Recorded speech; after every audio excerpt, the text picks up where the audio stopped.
오늘 우리에게 주시는 말씀은 데살로니가전서 5장 16절로부터 22절의 말씀입니다. 오늘 오후 시간에 우리에게 주시는 말씀 데살로니가전서 5장 16절로부터 22절의 말씀입니다.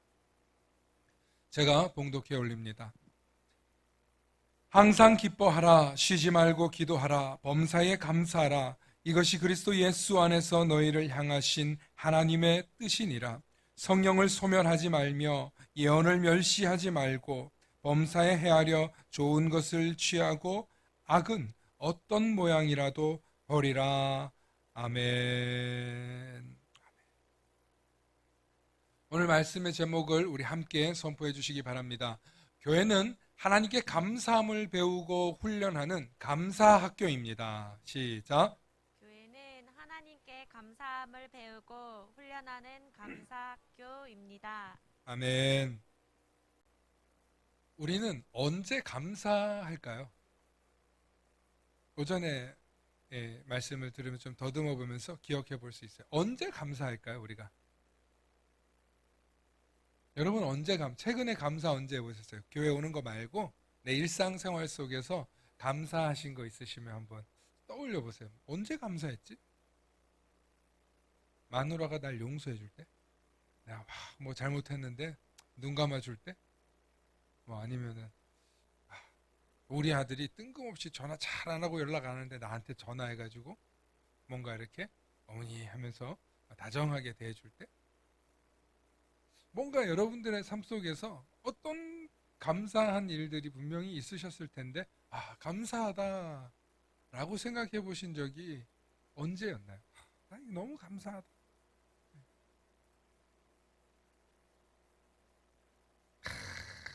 할렐루야, 할렐루야. 오늘 뭐 정답을 설교 시간에 다 해버리셨네. 맞아요. 연세가 드시고, 그러니까 이게 살아 숨쉬는 게 감사하다는 거를 온몸으로 체험하시죠. 할렐루야. 여러분, 그런데 우리 어린아이들에게 감사를 가르치고 싶어요, 부모가. 왜? 감사해야 잘 산다고 하고 감사해야 복 받는다고 하니까 애들에게 감사를 가르치고 싶어요. 그런데 이제 걸음마 하는 아이에게 감사를 가르치고 싶어서, 야, 감사해. 너 감사해라. 너 오늘부터 감사 인사 안 하면 밥 없어. 만약에 이렇게 하면 그 애가 그 말을 알아듣기나 하냐 이 말이에요. 감사를 알아들을 수 있는 애한테 해야 걔도 감사가 뭔 줄 알잖아요. 근데 제가 왜 이 이야기를 하냐면, 여러분들이 정말 좋아하는 뭔가 물건이 있어요. 뭐 아끼는 옷이 될 수도 있고, 뭐 차가 될 수도 있고, 물건들이 있어요. 혹은 뭐 동물도 있을 수 있어요. 반려견이나 반려묘나 이런 걸. 여러분들이 막 감사해가지고 감사하라고 걔네들을 가르쳐 봐요. 그러면 내가 쟤한테 은혜를 베푸니까 걔가 우리 고양이가 나한테 감사해서 이렇게 오는 줄 아는데 그 착각입니다. 동물의 유전자는 사람 가까이 가면 먹을 게 있더라는 걸 아는 짐승이 두 개가 있는데 그게 바로 개와 고양이에요. 그러니까 사람 옆에 가면 먹을 게 있는 걸 아는 거예요. 또 애교를 부리면 간식을 주는 걸 아는 거예요. 유일하게 길들여진 동물이 개와 고양이에요. 여러분, 원숭이한테 우리가 바나나를 던져주잖아요. 그러면 감사하면 줄게 그러면 받습니까? 아니에요. 막 내놓으라고 동물원에 가면은 막 이리저리 움직이잖아요. 심지어 또 애교를 부리는 뭐 오랑우탄이나 고릴라가 있어요. 그런데 걔네가 그거 받고 감사하던가요? 감사 안 해요. 또 우리가 정말 좋아하는 물건이나 이런 걸 막 내가 너무너무 사랑해. 막 핸드폰도 사랑하고 우리 애들한테 처음에 핸드폰 같은 거 사주면 애들이 그런데요. 밤새 끼고 이거 가지고 막 좋아가지고. 근데 어느 순간 보면 금 가고 깨지고 뭐 소용없어요. 애들이 그거 가지고 그렇게 오래 감사하나요? 감사하죠. 제가 이 이야기를 하는 이유는 뭐냐면 감사는 상호 교감이 있을 때 의미가 있어요. 상호 교감이 있을 때. 다시 말하면 감사를 알아듣는 사람이어야 감사도 의미가 있다 이 소리. 우리가 아무리 감사하라 감사할 수 있는 걸 사람들에게 베풀어 줘도요. 감사할 줄 모르는 사람은 감사의 의미가 없어요. 참 신기해요. 그런 의미에서 감사는 매우 고차원적인 표현이에요. 인간이 할 수 있는. 오전에 제가 말씀드릴 때 첫 번째 소극적인 감사가 있어요. 그죠? 뭐 억지로 하는 감사라 그랬어요. 여러분 이 수준도 굉장히 고차원적인 거예요. 인간만이 이런 말을 해요. 이해합니다. 당신을 사랑합니다. 당신을 용서합니다. 당신을 또 뭐가 있을까요? 뭐 받아들입니다. 당신을 내 뭐 표현을 내가 용서하겠습니다. 혹은 또 뭐 부끄럽습니다. 죄송합니다. 이런 표현을 쓰는 이 동물 자체가 우리 인간밖에 없다니까요. 이 얼마나 높은 고차원적인 언어와 정신 세계를 우리가 말하고 있는지 몰라요. 그래서 동물이나 저 하등 동물이나 혹은 뭐 세상에 있는 물건들이 그걸 이해할 수가 없어요. 그래서 감사라는 단어, 사랑이라는 단어, 용서, 이해, 수치, 죄송하다, 더 나아가서 회개한다, 이런 말은 보통 높은 수준의 이야기가 아니에요. 그런데 사람도 이렇게 구분이 돼요. 수준 높은 사람은 감사합니다라는 말을 참 잘해요. 수준 높은 사람은 미안합니다라는 말도 잘해요. 왜 그런 줄 아세요? 그 단어를 쓸 수 있는 수준 높음이 그 사람의 자존감을 자리 잡고 있기 때문에. 그런데 열등감에 치닫아요. 뭐 인생이 괴로워. 뭐 사회에 분노가 많아. 이런 사람은요. 감사도 잘 못할 뿐만 아니라 미안하다는 말 자체를 잘 못해요. 미안하다고 하는 순간 내 자신이 무너지는 것 같아서 못해요. 그래서 우리가 사람을 계층을 나눌 수는 없지만, 그런데 수준 높은 사람들은 감사와 미안하다는 말을 잘하지만 수준이 낮은 사람은 감사합니다, 미안합니다 소리가 안 나온다는 거예요. 여러분 살아보면서 경험해 보시는 일이에요, 이게. 그래서 우리가 품격 있는 백화점 같은 데 가는 걸 좋아하잖아요. 그런 데 가면은 참 고객 관리를 수준 높게 해주잖아요. 요즘엔 뭐 모든 데가 다 그렇긴 하지만, 그래도 내가 좀 비싼 돈을 주고 물건을 사러 가도 기분 좋게 사려고 가는 거예요. 부자들이 가는 이유가 그거예요. 뭐 갑질하려고 가시는 분들도 있겠지만, 가면 교양 있고 수준 있게 클래스 있게 대해주니까 사람들이 백화점을 가더라는 거예요. 저는 백화점이라는 데를 잘 몰라요. 안 가봤어요. 그런데 많은 분들이, 특히 이 좀 좋은 차 타시는 여사님들이 백화점을 가는 이유가 다 그거예요. 가서 내가 좀 남편한테 속상했고 자식한테 속상했는데 가서 그냥 물건이나 대충 살면 아울렛 가지. 그런데 백화점 가면 어머 사모님 오셨어요 하면서 막 적극적으로 대해주잖아요. 콧소리가 좀 부족했나요? 안 웃으시네. 이 정도 애썼으면 좀 웃을 줄도 아는 에티켓이 있는 거예요. 할렐루야.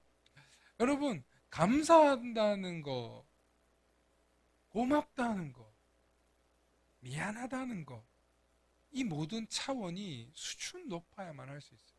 그런데 우리 마음에 그런 게 없는데 억지로 하면 이게 병이 되죠. 내 마음에 그게 없는데 고객관리 차원에서 억지로 하면 힘들어요. 그런데 분명한 것은 우리가 교회에 오면 이 감사와 이 기쁨과 이 미안함과 이 뭐 용서함과 이런 마음이 우리 안에서 솟아나요. 왜 그러냐면 우리가 세상에서 받을 수 없는 은혜를 체험하기 때문이에요. 할렐루야. 우리 안에 은혜가 있으면 세상에서 못하는 말도 여기 와서는 하는 거예요. 그래서 교회만 오면 우리 성도님들이 주책이 되는 거야. 안 해도 될 말도 하고 하다 보니까 내가 이 말까지 했네 하는 거예요. 예, 비밀이 없는 뭐 그런 사람들도 있긴 하지만 중요한 건 여러분 왜 그 마음이 열리냐는 거예요. 은혜 때문에 그렇다는 거예요. 사랑하는 성도 여러분, 은혜라는 말을 오늘 좀 집중해 보려고 해요. 여러분 감사가 저절로 나오려면 그 사람이 은혜가 있어야 돼요. 그런데 히브리어 성경에 보니까 은혜라는 말이 이런 뜻을 가지고 있더라고요. 우리 화면으로 한번 함께 보겠습니다. 첫 번째는 이 히브리어로 헨이라고 하는 이 단어가 불쌍히 여김, 긍휼히 여김이에요. 근데 이 첫 번째는요, 하나님의 관점에서 우리를 본다는 뜻이. 하나님이 보시기에 여러분 부모가 없다 그러면 어떤 마음이 들어요? 고하다 그러면 어떤 마음이 들어요? 어떤 마음이 들어요? 야, 저거 괴롭혀도 되겠네? 막 놀려도 되겠네? 이런 악한 마음을 가지고 계시나요? 아니잖아요. 고하다. 부모를 여의고 어렸을 때 그래서 왜 지하철에 보면은 뭐 이렇게 물건 파는 분들이 어려서부터 고생을 해가지고 부모님 없고 이렇게만 하면서 사람들이 마음이 움직여서 물건 사잖아요. 권사님 사봤어요, 안 사봤어요? 여러분 그 마음이 우리를 흔들어요. 우리 첫째 화면 계속 보여주세요. 여러분 불쌍히 여기고 긍휼히 여기는 게 하나님이 보시기에 우리가 부모 없는 자식같이 살고 있는 모습이에요. 그래서 고와 같은 너희를 버려두지 않으시는 하나님이라는 표현이 있는 거예요. 우리가 하나님이 없는 줄 알고 사는 게 불쌍한 상태인데 하나님 없는 상태가 불쌍한 거예요. 네. 그래서 그 불쌍한 상태를 바라보는 눈, 그게 은혜예요. 그러니까 하나님의 시선으로 보면 은혜를 우리를 불쌍히 여기시는 거예요. 할렐루야. 그러니까 전능하신 하나님께서 우리를 불쌍히 여겨주시고 긍휼히 여겨주시니까 우리가 아직 뭐가 있는 거예요? 은혜가 있는 거예요. 할렐루야. 아멘. 두 번째는 우리의 관점이에요. 까닭 없이, 이유 없이, 조건 없이 주는 거예요. 용서해 주는 거예요. 밥을 주는 거예요. 사랑을 주는 거예요. 그래서 히브리어로 이 두 가지 의미를 다 가지고 있는 게 바로 이 헨이라는 단어예요. 까닭 없이, 이유 없이, 조건 없이 베푸는 거, 그게 바로 은혜잖아요. 우리가 하나님께 까닭 없이 생명을 받았잖아요. 조건 없이 하나님의 생명을 받았잖아요. 그래서 하나님이 우리에게 은혜를 베푸셔서 뭘 주셨어요? 호흡을 주시고 생명을 주시고 이 세상에 태어나서 살아갈 수 있는 은혜를 주셨다는 걸 깨닫고 말하는 게 바로 저 헨이라는 단어예요. 얼마나 깊은 의미가 담겨 있는지 몰라요. 그런데 우리는 어떻게 생각하고 살아가요? 하나님이 뭘 주시면, 하나님이 뭘 하시면 그게 다 은혜다라고 생각하는 거예요. 그렇잖아요. 때로는 하나님이 주시기도 하지만 가져가시는 것도 감사하다 할 수 있는 사람이 은혜가 있는 사람인 줄로 믿습니다. 성경에 보면 인간이 어마어마한 고난을 당한 사람이 있어요. 대표적인 인물하면 우리는 욥이라고 해요. 구약의 욥이라고 해요. 욥은 많은 재산을 가지고 있었던 동방의 부자였는데 이 욥에게 갑자기 마귀가 나타나서 하나님, 저 욥 저렇게 하나님을 경외하는 의인이라고 하는데 하나님이 주신 게 많으니까 저 친구가 저렇게 제사도 잘 드리고 예배도 잘 드리고 하나님을 경외하는 거지. 하나님 저 친구 다 뺏어 보십시오. 그러면 분명히 하나님을 원망하고 저주할 겁니다. 하고 마귀가 갑자기 하나님을 충동해서 이 욥의 인생을 곤두박질 치게 해요. 그래서 욥의 인생이 어떻게 됩니까? 자식들이 죽고 재산들이 날아가고 다 죽고. 그런데 하나님이 유일하게 마귀에게 얘기합니다. 사탄에게 이야기합니다. 생명만은 건드리지 말라. 그래서 생명을 건드리지 않은 욥이 끝까지 하나님을 거부하지 않아요. 고통 속에 있지만, 절망 속에 있지만, 자식이 죽고 내가 너무 아프지만 하나님을 저주하지 않아요. 왜냐하면 주신 이도 하나님이시고 욥의 고백이 그래요. 취하신 이도 하나님이라는 거예요.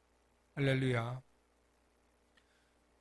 그렇잖아요. 불교에도 그런 말이 있잖아요. 공술의 공수고 빈손으로 왔다가 빈손으로 간다는 거 아니에요.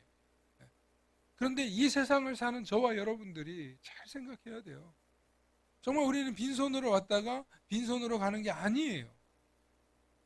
하나님 우리에게 뭘 주셨냐면 생명을 주셨다니까요. 그러니까 불교의 신학은 생명신학을 몰라서 이런 말을 못하는 거예요. 그런데 기독교의 신학은 생명이 너무 중요한 거예요. 바라크라고 하는 이 단어가 복이거든요. 축복인데요. 이 말의 동의어가 생명이에요. 생명이 있기 때문에 우리가 뭐가 있다는 거예요? 복이 있다는 거예요. 할렐루야. 할렐루야. 여러분 생명이 있기 때문에 생각도 하고 말도 하고 고차원적인 감사합니다, 미안합니다, 용서합니다 라는 말을 하는 거예요. 그러니까 인간이 살아있는 동안에 하고 있는 모든 말과 행동이 얼마나 영적이고 고차원적인 하나님의 형상을 닮은 행위인지 저와 여러분들은 기억하셔야 돼요. 그런데 이 고차원적인 인간이, 이 수준 높은 인간이 갑자기 죄의 나락으로 떨어져요. 왜 그러냐면, 따릅시다. 은혜를 까먹으면 죄로 떨어진다. 네. 잘 생각해 보세요. 은혜를 언제 까먹는지 아세요? 은혜를? 내게 주어진 것이 없어질까봐 전전긍긍할 때. 그때 우리가 은혜가 없어져요. 내가 지금 가지고 있는 게 막 이제 집에 밥이 오늘 떨어졌는데 쌀 한 톨밖에 안 남았어. 그때 우리가 은혜가 없어져요. 내게 주신 것에 감사하지 못하고 내게 주신 것에 떨어질까봐, 이제 막 가난해서 굶어 죽을까봐 우리는 은혜를 까먹는 거예요. 은혜를 까먹는 대부분의 사람들이 내 소유에 전전긍긍할 때 은혜를 까먹더라는 거예요. 은혜를 까먹으니까 감사를 잃어버리는 거예요. 감사를 잃어버리니까 복을 잃어버리는 거예요. 세상에서 사는 재미가 없어져요. 은혜를 까먹고 감사를 잃어버리는 순간 우리는 다 절망의 구렁텅이로 떨어지는. 사랑하는 성도 여러분, 하나님께 값없이 공짜로 받은 것을 기억할 때, 까닭 없이, 조건 없이, 이유 없이 주신 것을 생각할 때 우리는 비로소 뭐가 떠올라요? 어떤 단어가 떠올라요? 은혜가 떠오르는. 은혜가 떠오르는. 그래서 하나님께서 내게 은혜를 주시는 자이구나, 하나님께서 내게 은혜를 베풀어 주신 분이구나 라고 고백되어질 때 보는 대로 감사의 노래가 나오는 거예요. 보는 대로 감사의 제목이 붙는 거예요. 노래를 불러도 콧노래가 나오고, 내가 가진 게 없어도 기쁨이 있는 거예요. 내게 생명이 있기 때문에. 그러니까 사람은 뭐 어떻게 해석하느냐에 따라서 그의 인생이 완전히 달라진다는 걸 우리 오늘 오후에도 다시 한번 생각하는 거예요. 그러므로 오늘 오전에 감사에 관한 설교를 드렸는데, 그럼에도 불구하고 감사가 자꾸 안 나오고 불평하게 되고 원망하게 되고 남에 대해서 비판하게 되는 이유는 뭐냐면, 우리가 감사 훈련을 덜 받아서 그래요. 여러분, 감사 훈련을 제대로 받자. 제대로 받자. 여러분, 교회는 감사를 배우고 훈련하는 무슨 학교라고요? 감사 학교예요. 그래서 신앙생활을 얼추만 해도 사람이 사람 구실을 하면서 살아가요. 왜? 그래도 교회에 오면 감사를 듣고 감사할 줄 알고 감사하는 사람들을 보니까 그 환경 속에 있기 때문에 사람이 얼추 그 모습은 가지고 가요. 그런데 아까도 말씀드렸지만 감사는 세 단계가 있어요. 소극적인 감사가 있고 적극적이고 능동적인 감사가 있어요. 수동적인 감사에서 능동적인 감사로 바뀌고 더 나아가서 무조건적인 절대 감사로 나아가려면 감사를 계속 훈련해야 되는 거예요. 그래서 우리는 오전에 말씀드린 대로 끊임없이 예배당에 올 때, 아버지 집에 올 때 감사의 문을 열고 들어오셔야 돼요. 할렐루야. 그래서 사람들을 만날 때, 성도들을 만날 때 막 웃으면서 반갑게 인사할 때 감사하다고 표현하는 사람들이 있어요. 전도사님 감사해요. 막 이러면서 뭐서 감사해요. 그런 분들은 그날 와서도 은혜를 받아요. 기쁨이 있어요. 그런데 오면서도 감사가 없어. 뭐 인사조차도 없어. 그러면 은혜를 받기가 어려워. 사랑하는 성도 여러분, 우리 인생은 저절로 감사가 나오는 인생이 절대 아니에요. 감사가 인풋될 때 아웃풋으로 나오는 거예요. 그래서 감사하는 사람, 주변에 감사하는 사람 곁에 어떤 사람이 온다고요? 감사하는 사람이 찾아오고, 축복하는 사람 곁에 어떤 사람이 온다고요? 축복의 사람이 오는 거예요. 할렐루야. 할렐루야. 오늘 세상에 많은 사람들이 교회를 왜 안 오는지 아세요? 왜 교회로 발을 끊고 더 이상 교회에 대해서 거부감을 가지는지 아세요? 교회가 오시는 분들을 와서 서로 막 경쟁하고 어떤 무리를 보고 뭔가 이렇게 자꾸 집단으로 가려고 하기 때문에 그래요. 그렇지 않아요.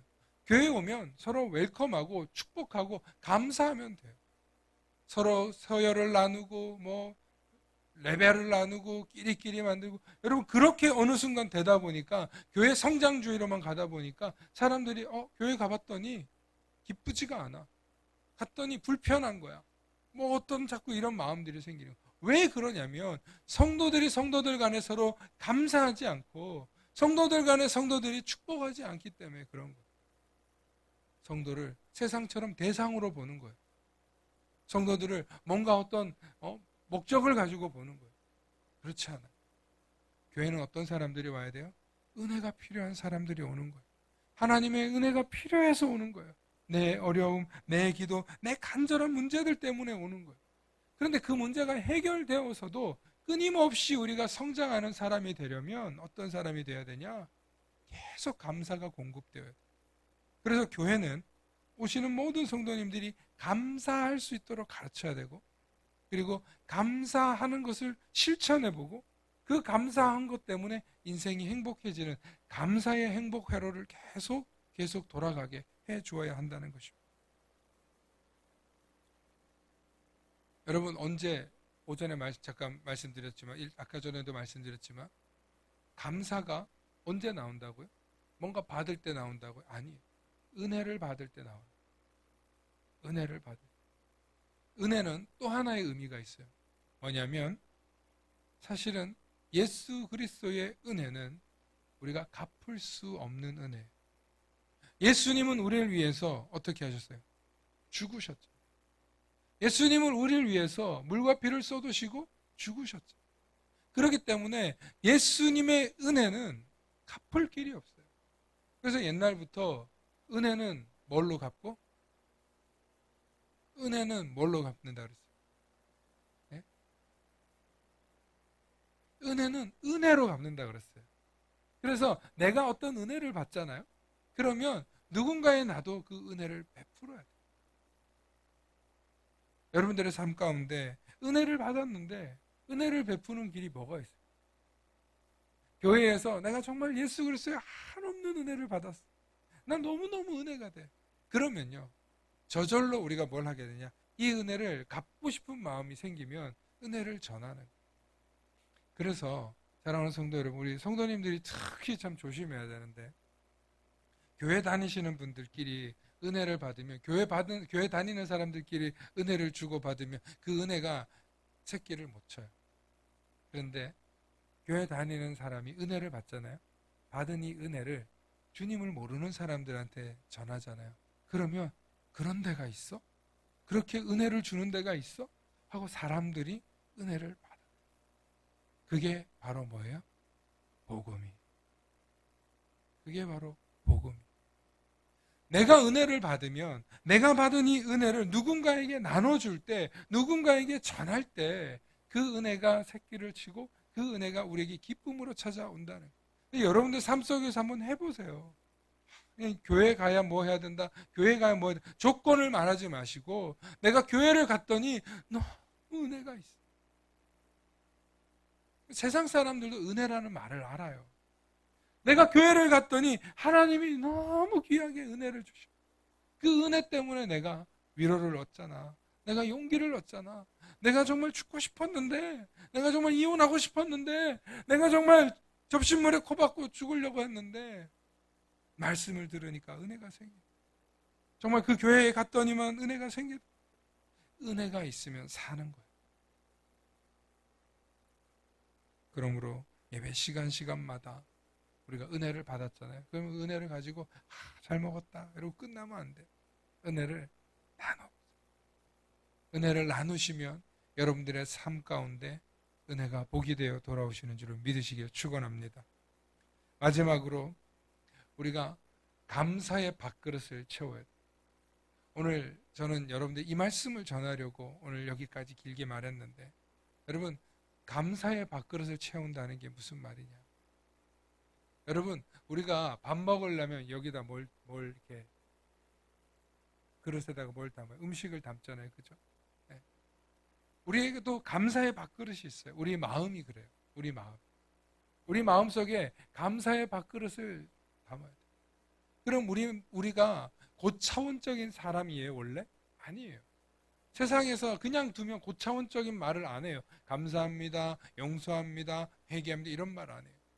그런데 우리 안에 고차원적인 게 들어오면 우리가 고차원적인 말을 하는데 그 고차원적인 게 뭐겠어요? 바로 하나님의 말씀. 여러분 성경이 많은 사람들이 어렵다고 생각해요. 성경을 어렵다고 생각해요. 그런데 성경을 한 번에 다 먹으라는 게 아니에요. 성경을 받아 먹을 수 있는 만큼만 먹으면 돼요. 내 그릇이 요만한데 굳이 이렇게 담을 필요는 없어요. 그러니까 우리가 감사의 밥그릇을 키우는 게 그 사람의 영적인 상태를 키우는 거예요. 그 사람의 영성을 키우는 거예요. 그 사람의 은혜를 키우는 거예요. 그 사람의 삶의 복을 키우는 거예요. 그러므로 감사의 밥그릇을 많이 채우면 채울수록 여러분들의 삶의 축복이 임하는 거예요. 오늘 말씀에 우리 16절 말씀 함께 봅니다. 화면으로도 보여주세요. 여러분 보십시오. 항상 기뻐하라. 쉬지 말고 기도하라. 범사에 감사하라. 여러분 이게 우리는 가능하다고 믿는데 세상 사람들은 이게 불가능하다고 생각해요. 어떻게 항상 기뻐해?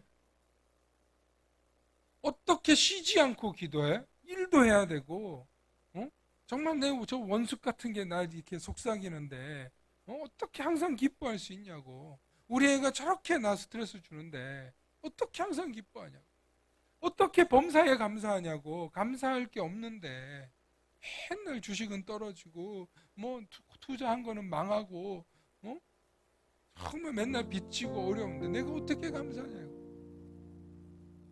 우리 현실을 보면 감사하기 어려워. 우리의 현실, 우리의 현상, 우리 주변의 세상에서 일어나는 일들을 보면 감사가 어려워요. 그런데 저게 지금 뭐예요? 성경 말씀이잖아요. 말씀을 보면 이게 불가능한 건데 말씀을 읽고 말씀대로 될지어다. 아멘. 말씀대로 될 줄 믿습니다. 아멘. 하면 저게 우리 안에 채워진다니까요. 그래서 오늘 21절에 지금 빨간색으로 표현해놓은 범사에 헤아려 뭘 취하라고요? 좋은 것은 취하고 악은 어떤 모양이라도 버리라는 거예요. 악이 뭐예요? 미움이에요. 원망이에요.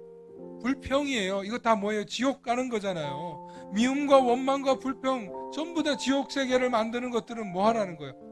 버리라. 그리고 뭘 취해라? 감사할 걸 취하라. 은혜 받았던 걸 취하라는 거예요. 말씀을 취하라는 거예요. 그래서 우리가 우리의 말씀의 밥그릇에 감사의 밥그릇에 이 말씀을 채우면 우리 안에 뭐가 차는 거예요? 은혜가 차는 거예요. 감사가 차는 거예요. 우리가 그리스도인들이 식기도 하면서 감사기도 하죠. 잘 먹겠습니다. 감사합니다. 땡큐 아멘. 뭐 이렇게 여러분들 기도하시나요? 그럼 식기도 하는 것도 참 중요해요. 그런데 조금만 더 그날 먹을 말씀의 밥그릇을 감사의 밥그릇에다가 채워보세요. 그러면 여러분들이 알지 못했던 크고 비밀한 것들이 그 밥그릇에서 빛나는 거예요. 그래서 말씀이 보배예요. 말씀이 귀한 진주예요. 말씀이 너무너무나 존귀한 거예요. 그래서 로고스, 말씀이 하나님이시며 태초부터 계셨으며 동일하게 성령 충만함이 말씀 충만함에서 일어나는 거예요. 그래서 여러분들이 일주일의 삶 속에서 성경책 이제 교회 와서 다섯 개 딱 털고 끝나는 게 아니라 이제는 얼마나 좋은 시대예요. 핸드폰만 열어도 말씀을 볼 수 있잖아요. 언제든지 펼 수 있잖아요. 뭐 배경화면에서 그냥 원치 않아도 배경화면에서 말씀이 막 볼 수 있는 시대 아니에요. 근데 우리가 말씀을 안 봐요. 감사의 밥그릇에다가 말씀을 넣는 순간 그게 여러분 소고기보다 더 좋은 거예요. 네? 뭐 그렇게 좋다고 하는 보약보다 더 좋은 거예요. 그런데 우리가 이걸 정말 그런 줄 알고 믿고 먹으면 우리를 살찌게 하고 복되게 하고 우리의 영혼을 충만하게 하는 거예요. 그러므로 이 모든 게 어디서 배우냐? 교회에서 배우고, 교회에서 감사를 배우고 감사를 듣고 감사해야 하는 것을 오늘 오전부터 지금까지 인이 박히게 듣는 거 아니에요. 네. 그러니까 오늘 점심 때 밥을 먹는데도 아까 아유 권사님 밥이 이게 밥알이 저기 너무 돼서 참 어땠냐고. 그래도 감사 그러시더만. 감사를 들으니까 감사가 나오는. 사랑하는 성도 여러분, 은혜를 받으면, 은혜를 나누면, 특히 예수를 알지 못하는 사람들에게 은혜가 무엇이다라고 전하면 그 사람들이 은혜를 사모하고 은혜의 자리로 나오는, 감사의 자리로 나오는, 예배의 자리로 나오는. 그래서 은혜는 은혜를 전할 때 거기에 더 큰 은혜가 있고요. 두 번째로 감사의 자리에서 여러분들이 나아갈 때 모든 문제들이 해결되는 것을 경험하고, 마지막으로 감사의 밥그릇을 여러분들이 말씀을 채워서 넣으면 그 말씀이 어떻게 해요? 살아 움직여 역사하셔서 우리를 새롭게 하시고, 우리를 변화되게 하시고, 우리를 거듭나게 하시고, 우리를 영의 양식으로 채웁니다. 여러분들은 고차원적인 사람들이에요. 절대로 수준 낮고 저질의 사람들이 아니에요. 하나님께서 하나님의 형상을 따라 지으신 축복되고 놀라운 존재들이에요. 그래서 내가 그런 사람이 되려면 늘 하나님의 양식, 하나님의 말씀을 취하면 항상 기뻐하고 쉬지 않고 기도하고 범사에 감사할 수 있는 그런 성도들이 되실 줄로 믿습니다. 이제 남은 우리의 삶 속에서 또 일주일 동안 감사의 밥그릇을 여러분 말씀으로 채우셔서 날마다 승리하실 수 있기를 축원합니다. 함께 기도하시겠습니다. 좋으신 아버지 하나님, 참으로 감사합니다. 하나님, 우리 교회에 와서 감사를 배우고 또 감사를 훈련하며 또 감사하는 사람들을 통해서 감사를 배울 줄 아는, 감사를 선언할 줄 아는, 감사하다고 말할 줄 아는 우리들이 되게 하여 주시니 감사합니다. 그러나 감사하는 것으로 끝나는 것이 아니라 우리 삶 가운데 받은 이 은혜를 나누고 베풀고 전하면서 은혜의 삶도 살아내게 하여 주시옵소서. 또한 날마다 살아낼 힘을 감사의 밥그릇에 담아서 날마다 그 감사의 말씀을 먹으면서 승리할 수 있는 우리 모든 성도님들 되게 하여 주시옵소서. 오늘도 위로가 필요한 자를 위로하여 주시고, 오늘도 치료가 필요한 자를 치료하여 주시고, 오늘도 용기가 필요한 자에게 용기를 부어주시는 주님, 이 말씀들을 통하여서 깨닫는 은혜가 있게 하여 주시고 성령 충만한, 말씀 충만한 역사가 있게 하여 주시옵소서. 감사드리며 우리 주 예수님 이름 받들어 간절히 기도하옵나이다. 아멘.